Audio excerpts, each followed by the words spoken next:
J'ai peur. J'ai peur, les gars. Et le monde du football doit avoir peur de ce qui peut être en train de se passer.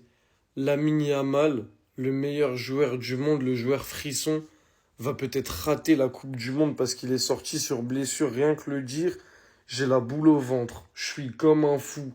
Je suis comme un dingue. On va être clair entre nous, ça pue. Ça pue. Et de toute façon, tant qu'il n'y a pas les tests de demain, on ne pourra pas vraiment savoir combien de temps il est absent. Tout ce qu'on peut savoir, c'est que si c'est grade 1, donc le minimum ce serait 2 3 semaines, c'est déjà énorme. Si c'est grade 2, ce sera 4 à 6 semaines. Là, ça devient très très inquiétant. Et puis si c'est 8 semaines, j'arrête de regarder le foot, je pense. C'est aussi simple que ça, parce que en fait, j'aimerais bien être heureux un moment en regardant ce sport. On va pas se mentir, le Classico, à mon avis, c'est mort. Voilà, faut se mettre dans la tête que le Classico, on le fera sans Yamal. Ça va être beaucoup plus compliqué que prévu parce qu'avec Yamal, on les aurait littéralement attrapés et tordus. Mais bref, c'est pas grave, on va faire sans Yamal au Classico. Ça, il va falloir se le mettre dans la tête, à mon avis. Maintenant, les gars, le fait que Lamine Yamal soit en fin de saison, ça fait vraiment peur. Ça fait vraiment peur parce qu'on a vu le niveau affiché sans Lamine Yamal, il est horrible.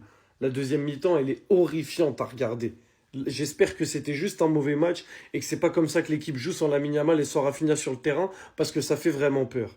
Donc déjà la fin de saison, ça conditionne peut-être la facilité qu'on allait avoir à gagner la Liga, même si je pense qu'on va la gagner quand même.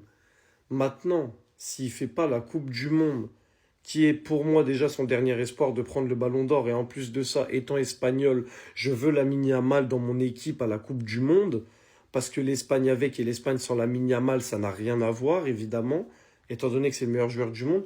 S'il est privé de Coupe du Monde, là, ça commence à m'énerver. Donc on va juste attendre les tests de demain, on va chacun prier tranquillement, et on va juste espérer que ce soit 2 3 semaines qu'il puisse faire quelques matchs en fin de saison avec nous, pour sécure la Liga, même si pour moi elle est sécure, et qu'il puisse faire la Coupe du Monde. C'est tout ce que je demande, s'il te plaît, football, c'est tout ce que je demande.